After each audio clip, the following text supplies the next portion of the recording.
네, 시청자 여러분 안녕하십니까? 일요 포커스 진행의 신광합니다. 어린이날 황금 연휴를 잘 보내고 계십니까? 흔히 교육은 백년지 대계라고 말합니다. 교육이 사회에서 그만큼 중요한 역할을 한다는 것을 의미하는 말입니다.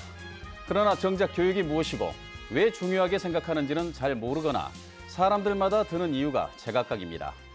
어린이날 일요 포커스에서 교육의 문제를 꺼내든 이유는 공교육의 영역에서 벗어나 학교 밖에서 생활하는 아이들이 많기 때문입니다.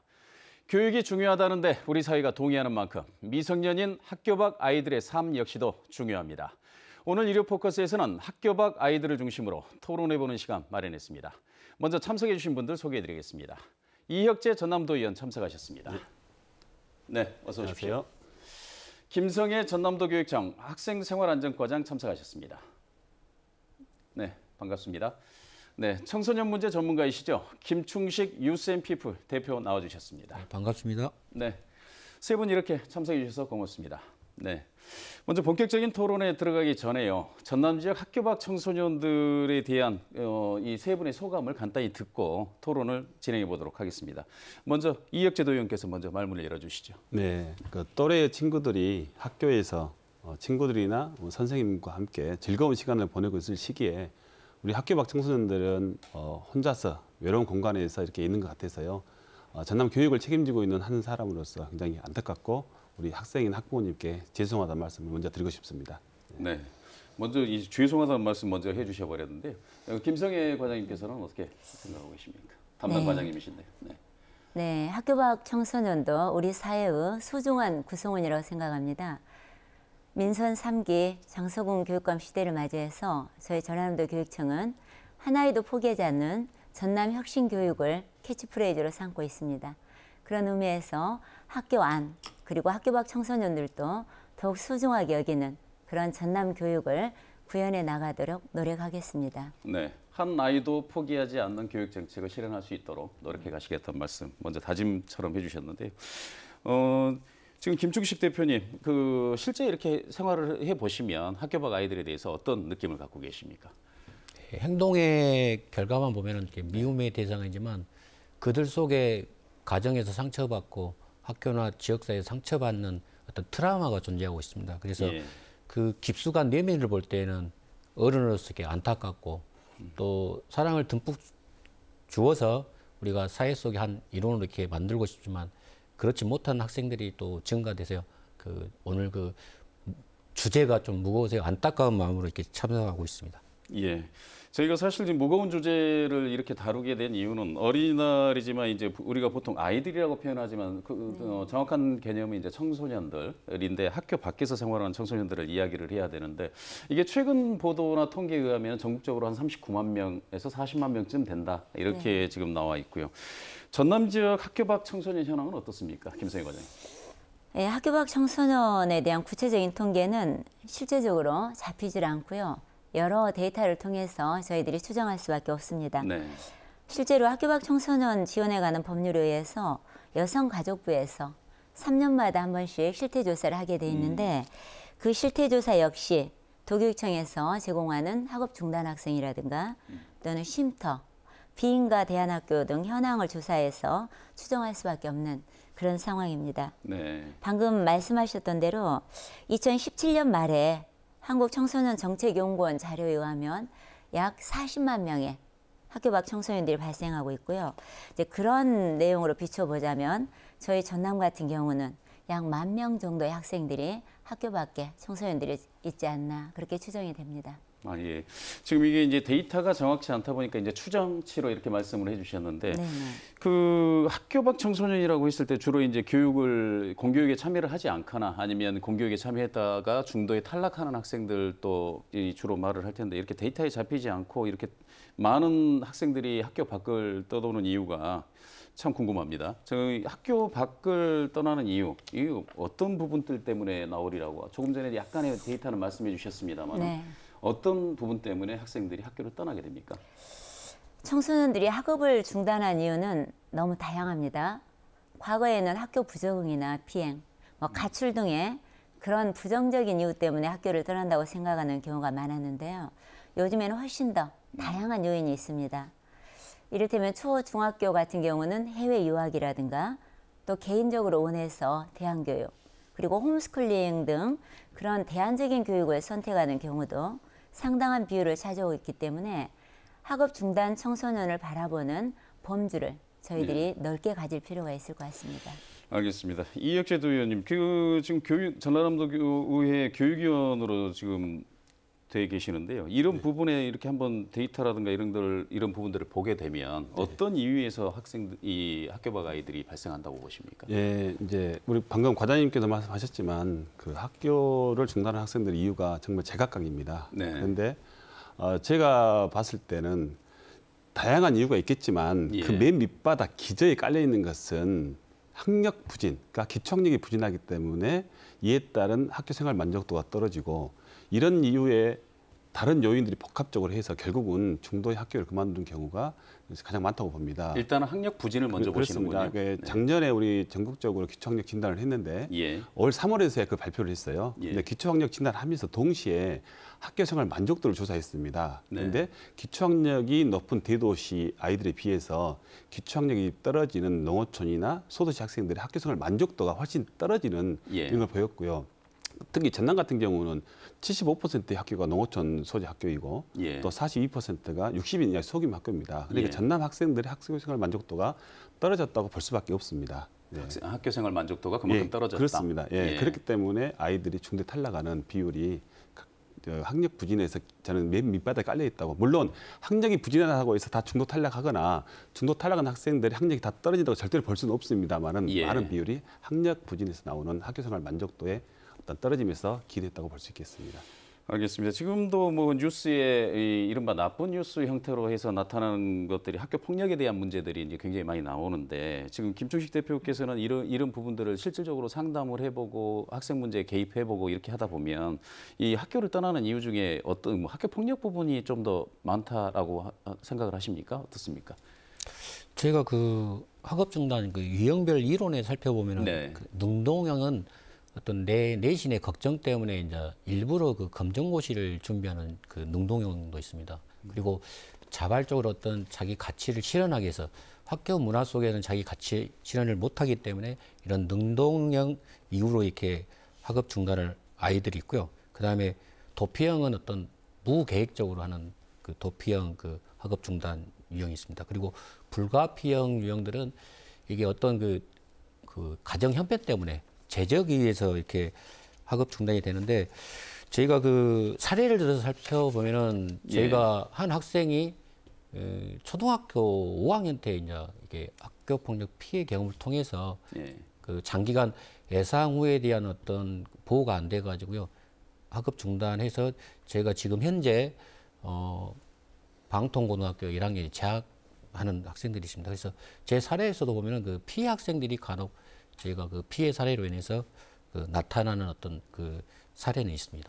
그 조금 전에 그 능동형 그다음에 이제 그 피해 학생들 이 두 가지 이 수동형 이 두 개의 그룹으로 이렇게 분류를 했는데 능동형이라고 하면 아무래도 이제 본인이 원해서 자발적으로 이제 학업 관계에서 이렇게 학교를 그만두는 경우를 의미하실 거고요. 예. 그 수동형 또 있다라고 이렇게 말씀하셨는데 어느 쪽이 더 인원수로 보면 더 크다고 보십니까? 실제적으로 봐보시면. 최근에는 저희가 그 우리 과장님께서도 말씀하셨지만 과거에는 그 어떤 가정 형편 때문에 비행 때문에 이렇게 주로 이렇게 학업 중단이 이러는데 최근에는 그 요즘 사회가 다양해지면서 청소년 욕구도 다양해지고 있습니다. 선진국 같은 경우는 교육 상품도 상당히 다양해지고 있거든요. 미국 같은 경우는 홈스쿨링도 이제 교육 상품으로 인정하는 나라이기 때문에 그래서 그 아이들의 청소년들에 대한 어떤 욕구는 교육에 대한 욕구는 다양해지는데 우리나라 현실상 다양한 어떤 교육의 상품들이 많이 그 준비되어져야 된다. 그래서 그런 요인으로 인해서 증가하지 않을까라는 생각합니다. 일단 교육 유형의 선택권을 넓혀줘야 되는데 그러지 못한 그런 상황이 이런 발생을 하게끔 만들어놨다라고 하는 것이죠. 지금 그 전체적으로 봤을 때 그 조금 전에 김충식 대표께서 말씀하신 학교 폭력이 상당한 부분에 있어서 이 학교를 적응하기 힘들게 만드는 이런 부분들이다. 그리고 실질적으로 이런 부분들이 늘어나고 있다라고 이렇게 말씀을 해주셨는데요. 지금 그 김성희 과장님께서 보실 때 학교 폭력하고 학교 밖 청소년 발생의 상관관계는 어떻게 지금 보이십니까?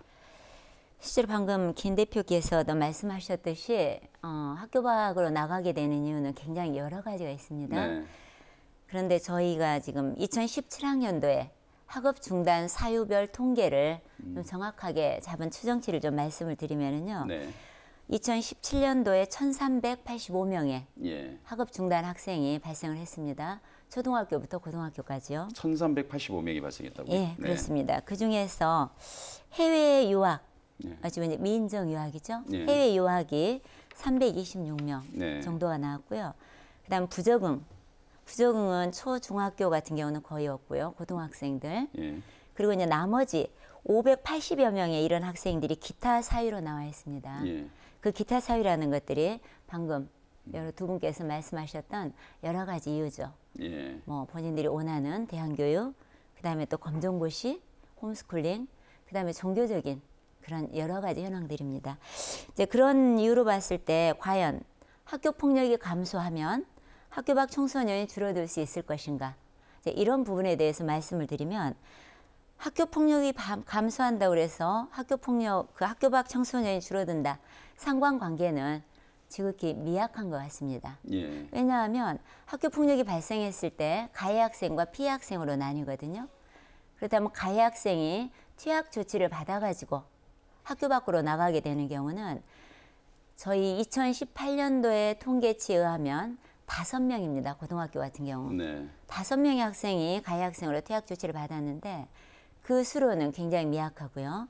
그리고 이제 피해 학생의 경우도 부적응으로 인해서 학교를 그만두는 경우가 있는데 이런 학교 폭력만 가지고 학교 밖 아이로 상관관계를 짓기에는 상당히 미흡하다고 봐야 되겠습니다. 알겠습니다. 전체적으로 2017년도에 1,385명이 발생했는데 그중에서 이제 능동적으로 교육의 어떤 선택을 위해서 떠난 학생들을 제외하고 580명 정도를 봤더니 학교 폭력과의 상관관계를 끄집어낼 수 있을 만한 그는 미미하더라 이런 얘기를 해주셨군요. 네, 실질적으로 거기에 대한 공식적인 자료도 아직 없습니다. 예, 알겠습니다. 역시 이 부분도 이제 데이터의 문제가 좀 있는 것 같은데요. 지금 그렇다고 보면 이제 학교 폭력과의 관계는 미약하다라고 교육당국에서 주장을 하고 계시고 지금 그 이제 외부에서 보실 때는 어떻게 보이십니까? 이혁재 도의원께서 말씀해 주시죠. 예, 그 학교 폭력을 이제 교육 영역과 그 사회 영역에서 보는 시각이 좀 너무 차이가 많이 난 것 같습니다. 네. 우리 학교 폭력을 교육 영역에서 보게 되면 학교 폭력의 피해자이든 가해자이든 모두 다 우리가 교육적으로 보호해야 될 그런 대상으로 봅니다. 네. 그러니까 학교폭력자치위원회 열리지만 여기서 피해 학생에 대한 보호도 들어가지만 가해 학생에 대한 보호도 바로 들어가게 돼 있죠. 근데 예. 외부에서는 학교 폭력을 조금 범죄시한 것 같아요. 그래서 예. 외부에서 봤을 때는 학교에서 폭력이 일어나면 교육 당국이 이것을 마치 은폐하는 거 아니냐, 초기에 은폐하는 것이 아니냐라는 시선으로 보고 있는 것 같습니다. 근데 교육 당국에서 이 아이들을 보호해야 되기 때문에 가해자도 보호해야 되기 때문에 그 정보를 굉장히 누설하는 경우가 거의 없어요. 예. 그래서 이런 부분에 시각 차이가 큰 것 같고요. 특히 이제 학교 밖 청소년 같은 경우는 학교 밖이기 때문에 이런 학교 안에서 만약에 폭력이 발생했을 때는 학교 안에서 보호받고 교육받을 그러한 기회가 주어지지만 학교 밖에 있는 학생들은 이런 기회가 전혀 주어지지 않고 예. 바로 범죄시되는 그런 경향이 강합니다. 최근에 소년범죄가 좀 흉악화된다고 해서 소년범을 처벌을 강화해야 된다. 이런 사회적 여론이 있지 않았습니까? 예. 이런 부분도 과연 이게 근본적인 해결책인가를 우리가 고심해 보아야 되고요. 특히 학교 밖 아이들 같은 경우는 이제 교육 당국의 범위에서 벗어나 있지 않습니까? 네. 그렇기 때문에 여성가족부나 지자체에서 이 청소년들에 대한 어떤 보호해줄 그런 기관이라든지 예산 지원을 더 강화해야 하지 않을까 이런 생각을 해봅니다. 알겠습니다. 저희가 그 학교 폭력이라고 하는 부분이 비단 그 학교 밖 청소년 발생 원인의 전부가 아님에도 불구하고 이 부분에 상당 부분 이렇게 할애를 하는 이유는 이게 이제 학교 내에서 의사소통의 차이 내지는 역학관계의 차이 이런 부분들 때문에 이런 갈등 요인으로 이 표시를 하는 그런 부분들이 이 위센터라든가 그 대외적인 사례로 보면 굉장히 많아 보여서 저희가 한번 데이터를 들여다봤는데 이혁재 도의원께서 말씀하신 것처럼 학교 폭력 문제가 학교 내 문제가 아니고 지금 학교 밖 문제로 이렇게 확산이 돼 있는 상황에서 교육 부분에서는 정확한 데이터가 잡히지 않는다라고 하는 측면에서는 어떻게 보면은 이해가 될 수 있는 그런 부분인 것 같습니다. 저희가 이제 그 학교 밖 청소년 발생 원인에 대한 부분들은 이 정도로 하고요. 자, 그렇다면 김충식 대표님, 지금 학교 밖 청소년들이 이렇게 전남 같은 경우도 한 10,000명 정도가 되고 전국적으로 한 40만 명쯤 된다라는 것 아니겠습니까? 이 학교 밖 청소년들의 생활상의 문제점이 있다면 어떤 부분들을 좀 문제점으로 다룰 수가 있겠습니까? 주로 저희가 이게 소년범 청소년 중에 한 40% 정도가 이제 학교 밖 아이들이거든요. 그래서 우리가 학교 밖 아이들에 대한 관심이 상당히 이제 지대한데, 예. 그래서 학교 밖 아이들과 관련된 여러 가지 이제 문제점들이 있습니다. 사례 중심, 저는 현장 중심가니까요. 그래서 예. 사례 중심 말씀드리는데, 여학생들의 어떤 가출로 이어질 수 있거든요. 예. 물론 가출의 원인이 이제 이게 가정적인 역기능이 있어서 가출하게 되므로 인해서 또 학업이 중단되고, 또 학업이 중단되면서 또 여기에 따르는 성비행에 대한 어떤 이탈로 이루어질 수 있는 가능성이 많습니다. 두 번째로는 이렇게 남학생 사례인데, 이 친구도 지금 현재는 이제 학업 중단인데, 제가 사례 관리를 통해서 지금 현재는 방송통신고등학교를 다니고 있는데, 이 친구도 엄마 아빠의 부재, 할머니의 돌봄, 그리고 이게 중학교 3학년 때 이제 학업을 중단해가지고 저희가 지속적으로 사례 관리해서 지금 방통고등학교로 이제 진학하게 됐습니다. 그래서 이런 어떤 이탈과 또 소년범 어떤 범죄에 노출될 확률이 높다는 거죠.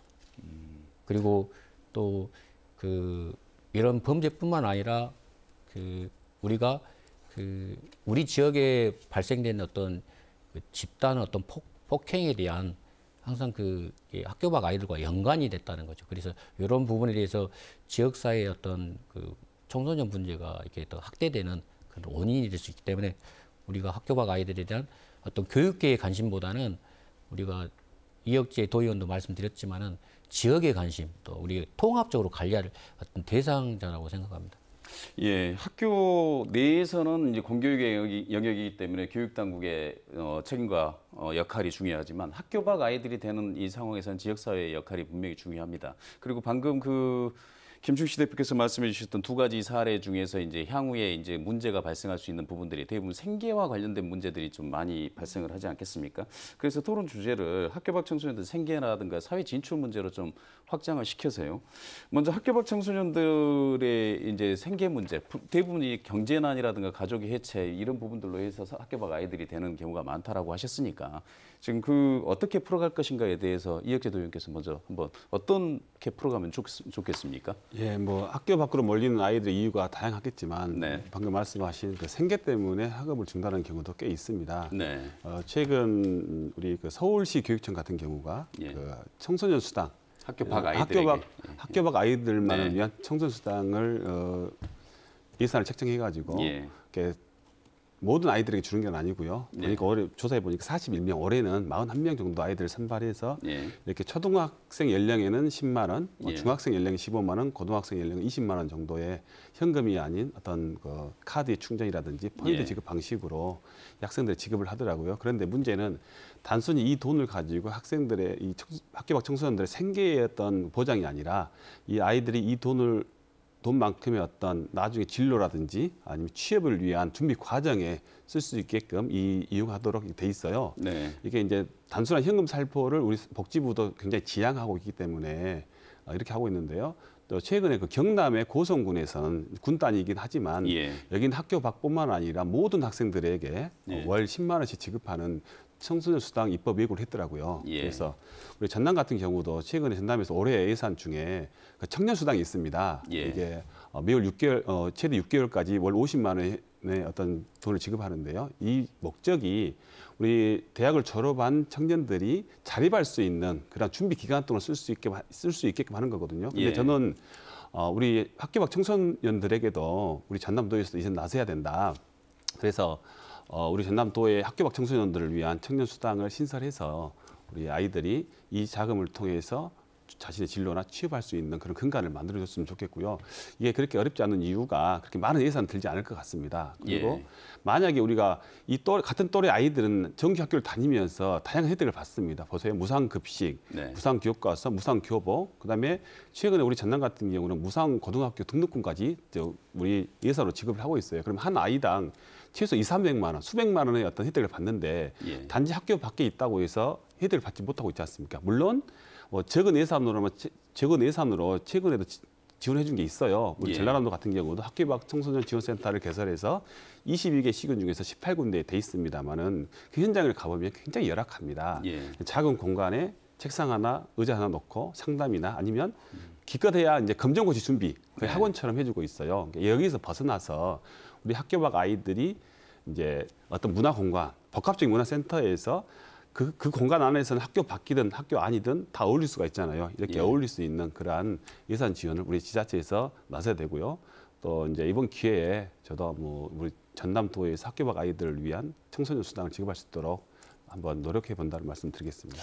알겠습니다. 지금 필요성에 대해서 강하게 강조를 해주셨는데요. 김충식 대표님, 이런 부분들이 지원이 만일에 된다라고 하면 이게 충분치는 않더라도 학교 밖 아이들의 이 진로 문제, 생계 문제 이런 부분들을 일정 부분 국가가 지원을 한다, 지방자치단체가 지원을 한다면 도움이 될까요? 예, 저희가 저도 이제 알아본 결과 이게 청소년 아르바이트 센터도 있습니다. 근데 인력이 너무 터무니없이 부족하고 이혁재 의원도 말씀하셨지 우리가 문화센터 안에 학교 밖 지원센터를 이렇게 세팅하고 지원해야 되는데 학교 밖 지원센터만 있다 보니까 또 청소년들 이용률이 저조합니다. 그래서 이용률을 높일 수 있는 어떤 강법이나 어떤 문화센터의 형태의 어떤 설치가 좀 필요할 것 같고요. 그래서 우리가 아이들이 향후 3개년 동안 이행 경로를 이제 판단해 보면 우리가 직업형들이 한 32.4%나 되거든요. 여기서 이제 직업형 이런 부분들은 어떤 분류의 기준이 어떤 분류에서 시작이 되는 겁니까? 학업 중단 이후에 한 3년 동안 이제 통계치를 뽑아왔습니다. 진로를 지켜봤을 때라는 그래서 거죠. 학업을 이렇게 유지하고자 하는 아이들이 한 50% 정도. 구체적으로 말씀 검정고시를 준비한다든가, 대학 입시를 준비한다든가, 복교를 준비한다든가. 그래서 직업형 같은 경우는 예를 들어서 이제 아르바이트를 한다든가, 취업 일자리를 알아본다든가. 그래서 32.4%. 그래서 이런 학교 밖 지원서의 단순한 어떤 상담이나 단순한 프로그램보다는 다양한 프로그램들을 제공해가지고 아이들의 욕구에 맞춰서 사례 관리하는 좀 프로그램이 더 필요할 것 같습니다. 그래서 이런 적절한 아이 특성에 맞는 아르바이트를 제공해준다든가 취업 지원을 해준다든가.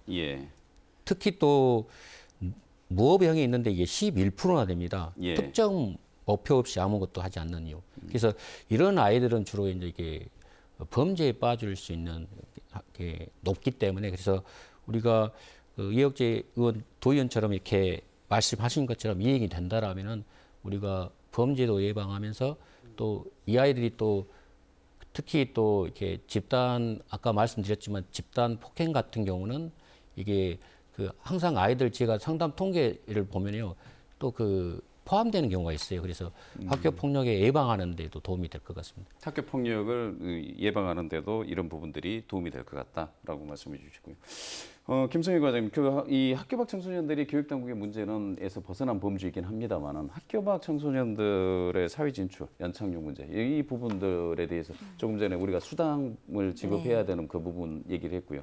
교육적인 부분에서 이 진로에 대한 부분이라면 어떤 대책들이 있겠습니까?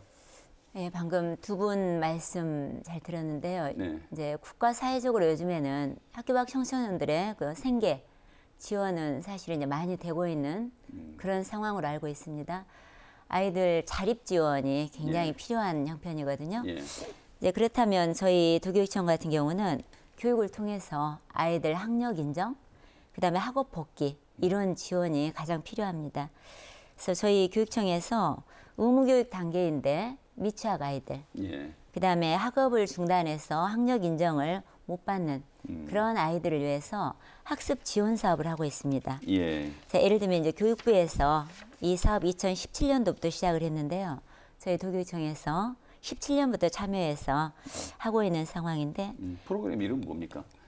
그 프로그램 이름이 예. 의무교육 단계 미취학 아동 학습 지원 시범 사업입니다. 학습 지원. 예. 학습 지원 시범 시범 사업입니다. 사업. 네네. 네.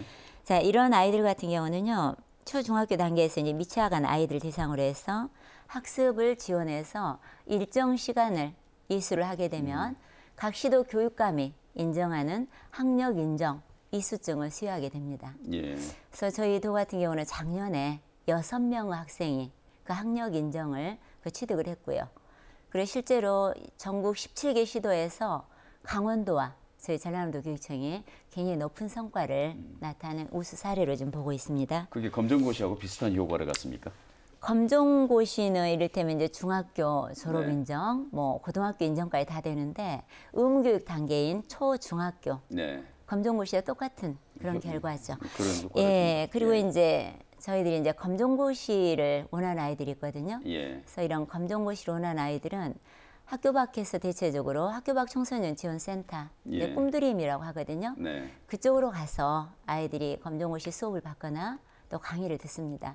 그래서 저희 도교육청에서도 상당히 많은 예산을 책정해서 예. 그 꿈드림 센터에 지원을 하고 있고요.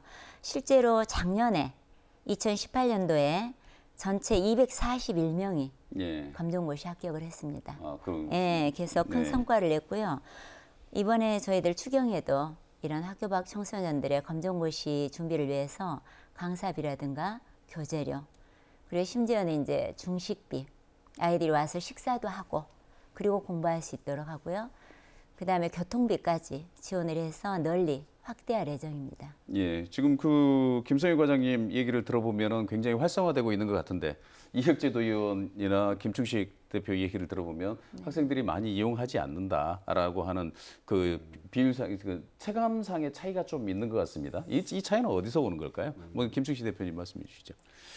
지금 그 우리가 저기 학교 알림이 사이트를 매년 이렇게 살펴보면은 한 200에서 300, 목포 같은 경우 200, 300명 정도 되거든요. 군 단위는 네. 한 40에서 60명 되는데 그 우리가 특히 그 접근성 문제, 예, 그 다음에 어떤 그 유인할 수 있는 다양한 프로그램들, 예, 예를 들면 학교 밖 지원센터만 건물만 있게 되면은 거기에 가게 되면 낙인화 효과가 있습니다. 그래서 나는 학교 밖 아이야 이렇게 낙인화 되기 때문에 네. 그래서 일단은 그 학교 밖 지원센터의 어떤 그 문화 공간이 많이 그 제공돼야 되고 그래서 우리 그 도교육청에서도 어떤 유인하기 위해서 많은 지원을 하고 있습니다. 근데 더 나아가서 지자체에서 좀 예. 이렇게 학교 밖 지원센터에 대한 어떤 문화 공간을 넓혀가지고요.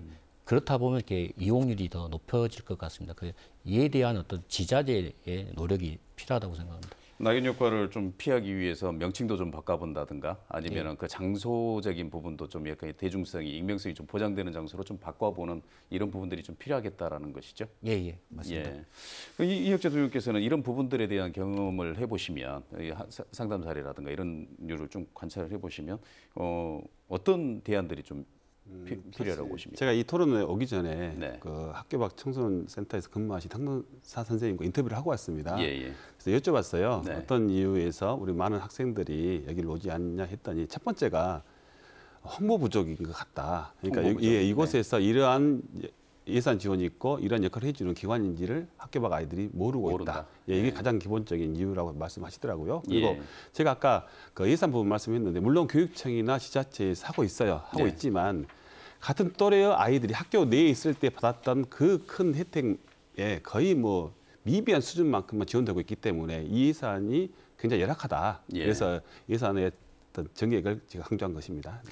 알겠습니다. 지금 그 학교 밖 청소년의 생계 사회 진출 문제까지 이제 우리가 얘기를 해봤는데요. 지금 그 전체적으로 봤을 때 지역 사회의 역할과 교육 당국의 역할 그리고 지자체의 역할이 좀 복합적으로 좀 필요한 부분들이 아닌가 이런 생각들이 듭니다. 그래서 지금 우리가 이제 마지막 토론 부분으로 해서 학교 밖 청소년들이 조금 전에 우리가 교육 부적응, 기초학력 부진, 학교 폭력 다양한 요인들로 인해서 그 우리 김충식 대표께서는 교육 상품의 선택의 문제가 너무 협소해서 학교 밖으로 나가는 경우도 있었다라고 이렇게 말씀을 해주시기 때문에 이른바 그 대안 교육이라고 하는 부분들 이 부분들에 대해서 한번 좀 얘기를 해보도록 하겠습니다. 일단 공교육 영역에서 떠나지 않도록 하는 이 부분들이 좀 중요하리라고 봐세요. 지금 그 전남에도 대안학교들이 몇 군데가 있습니다. 지금 그 대안학교 부분, 전남 지역의 대안학교 현황은 몇 개나 됩니까? 지금 대안교육을 맡고 있는 저희 예. 전남 대안교육기관 현황을 보면은요, 크게 교육기관이 네 가지 형태로 지금 살펴볼 수가 있습니다. 네. 첫째는 학력이 인정되는 각종 학교로 예. 굉장히 자유롭게 운영하고 있는 대안학교가 현재는 2개고요. 예. 아까 말씀드렸던 한평에 있는 올광기독학교, 네. 그리고 강진에 있는 성요셉 상호문화고등학교. 그래서 네. 중학교와 고등학교가 각각 하나씩 있고요. 그리고 이제 2021년 3월에 개교 예정입니다.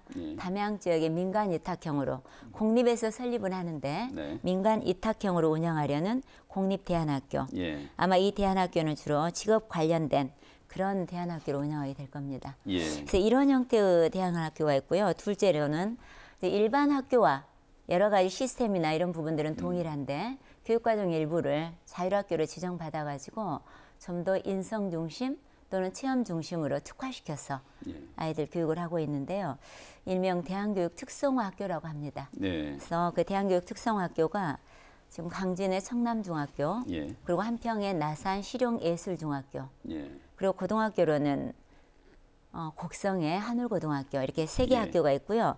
사립학교가 보성의 영종중학교, 그다음에 영광의 성지송학중, 예. 영산 성지고등학교, 그리고 한빛고등학교 예. 이렇게 총 7개 대안교육 특성화 학교가 있습니다. 이제 그리고 이제 학교에서 본교에 적을 두고 아이들이 힘들어하거나 그런 아이들을 위해서 대안교육 위탁교육 기관이라는 곳이 있습니다. 예. 그래서 짧게는 뭐 일주일부터 길게는 3개월까지 장기간 또는 단기간 위탁할 수 있는 위탁교육 기관이 저희 광양에 가면 예. 전남 우이스쿨 이음이라는 그런 기관이 있거든요. 거기에서 상당히 장기간 본교에 적을 두고 그쪽에 와가지고 예. 별도의 대안교육을 받고 있는 위탁교육 기관입니다. 그래서 포함해서 약 31개 기관을 예. 저희들 운영을 하고 있습니다. 4가지 종류의 31개 기관, 이건 굉장히 많아 네. 보이는데요. 선택의 폭은 그만큼 다양한 것 같은데 이게 지금 그 대안교육이라고 하는 그 수요도 굉장히 이 차별화된 요구들이 많기 때문에 이 문제점들은 분명히 있을 것 같습니다. 김충식 대표께서는 어떻게 보시는지요?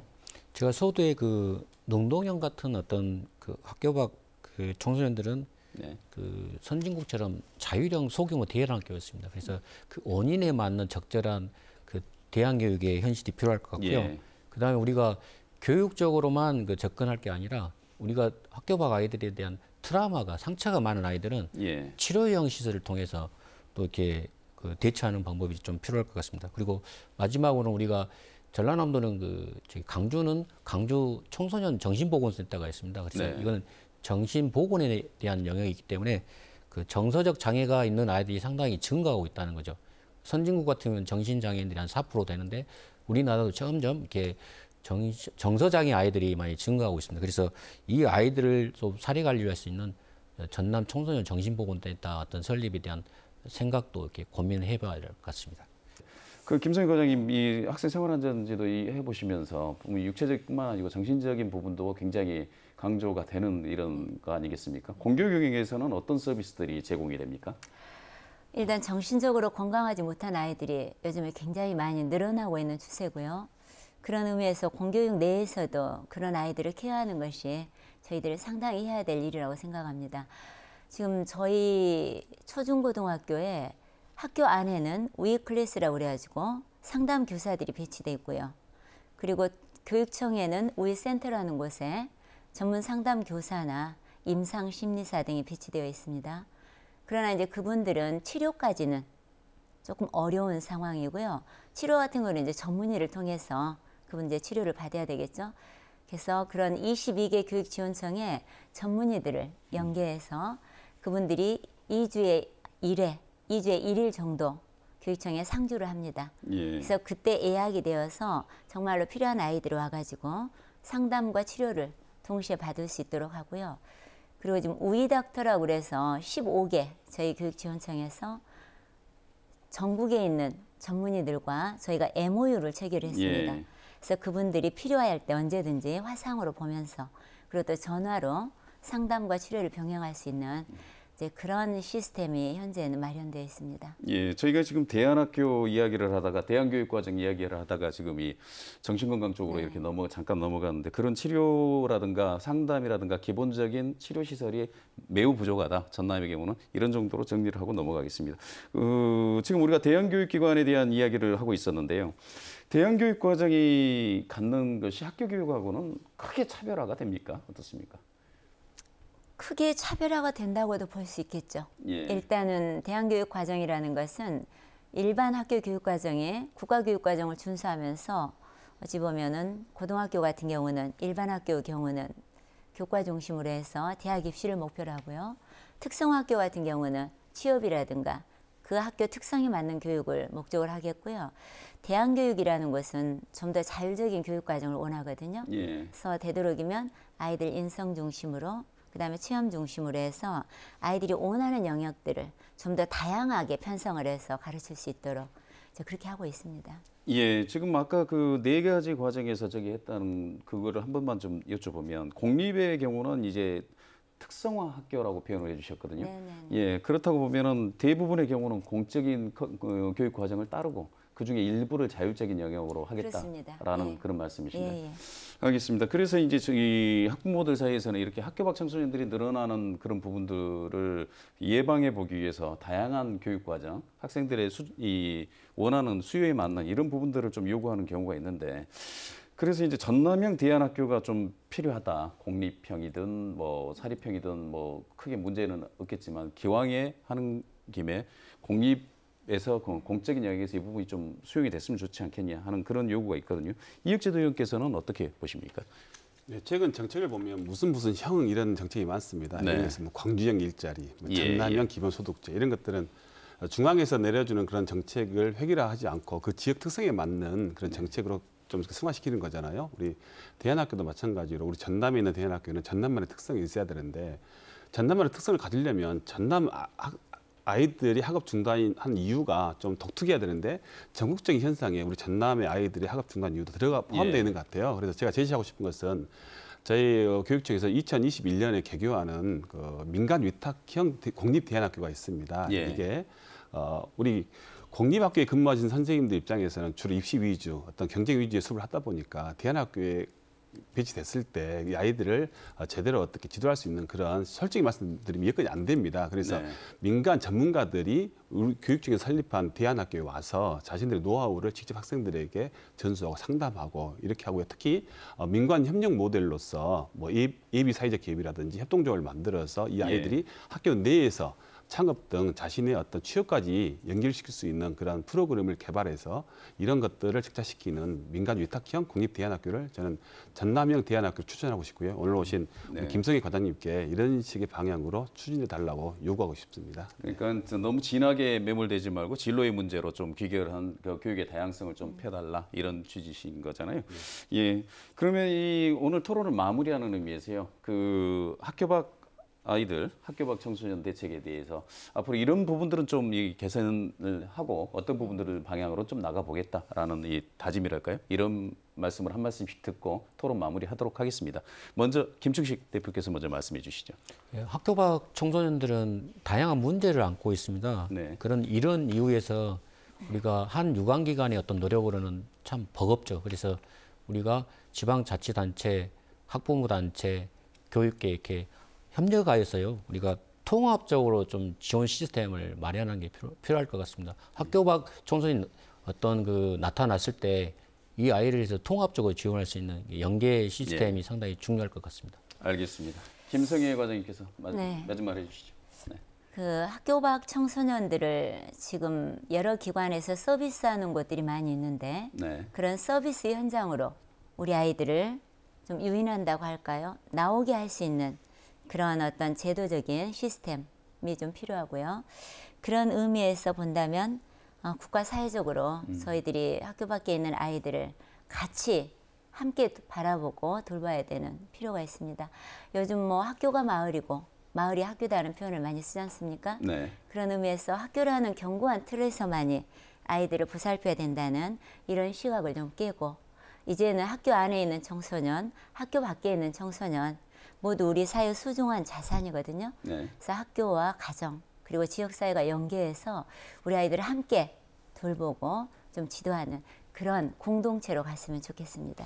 알겠습니다. 이혁재 대표님 마무리해 주시죠. 네, 제가 토론회 초반에 우리 학교 밖 청소년과 그 부모님께 죄송하다는 말씀을 먼저 드렸습니다. 이유가 뭐냐면 우리 학교 당국에서는 학업을 중단한 학생들의 원인을 개인의 탓으로 돌리는 경향이 많습니다. 그러니까 뭐 수포자, 영포자, 학포자들을 개인들이 학교에 적응하지 못했기 때문에 됐지 학교 당국 책임이 아니다 하지만 제가 봤을 때는 물론 그런 이유도 있겠지만은 이 아이들이 학교 당국의 수업을 거부하고 있다. 저는 이렇게 또 봅니다. 그래서 우리 헌법 제31조에도 모든 국민은 자신의 능력에 따라 교육받을 권리가 있다고 돼 있어요. 그러니까 우리 지금이라도 우리 학교 당국에서는 우리 학생들 모두의 능력에 맞는 어떤 프로그램을 갖춰서 한 명의 아이도 포기하지 않겠다고 했으니까 한 명의 아이도 학교 밖으로 나가는 일이 없도록 노력해야 될 것이고요. 저희 전남도의회 교육위원회에서도 열심히 노력하겠다는 약속을 드립니다.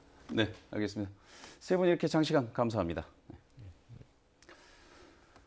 네, 학령기에 학교를 다니지 않고 있는 이른바 학교 밖 아이들은 전국적으로 40만 명에 달합니다. 그러나 이들이 어디서 무엇을 하고 있는지 아는 기관은 거의 없습니다. 학교 밖 청소년 당사자와 부모는 정부와 지자체의 지원을 촉구하고 있지만 정확한 실태 조사조차 이루어지지 않고 있는 게 현실입니다. 자이든 타이든 학교 밖으로 나온 아이들은 험난한 인생길을 그 스스로 걷고 있습니다. 이 아이들이 미래를 개척하기 위해서는 그들의 노력에 용기를 북돋아줘야 합니다. 이 아이들 역시 우리 사회의 미래이자 희망이기 때문입니다. 일요 포커스 오늘 순서 여기서 모두 마치겠습니다. 시청해주신 여러분 고맙습니다.